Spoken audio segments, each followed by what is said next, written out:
Mirëmëngjes të dashur Luan, uroj të jeni mirë, të bëjmë një mesazh për ju nga letrat hebreje që dallojnë pak nga ato tarot, por që për t'ju bërë ndryshime, për t'ju sjellë risi, ta them kështu, letra quhet shin. Shikoni ka ca perde aty dhe pas perdeve sikur do zbuloni diçka. Do zbuloni diçka të dashur së shpejti, apo atë çfarë është për të zbuluar mos e të them mos e stagnoni, mos e ndaloni.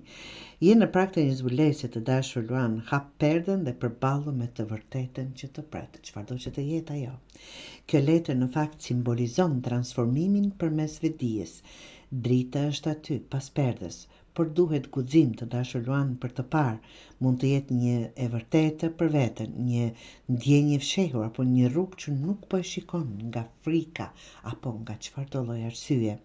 Zgjedhja jote për të parë do të çliroj energjinë që keni mbajtur nga brenda. Pra, çfarë është ajo që po e shmang të dashur Luan të shohësh e vërteta jote, po të pret pas perdes. Mund të jetë një lajm që do bëj të kuptoni diçka më shumë për një situatë apo për një person, apo një gjë që jeni duke e ndaluar veten për ta parë një realitet apo një të vërtetë.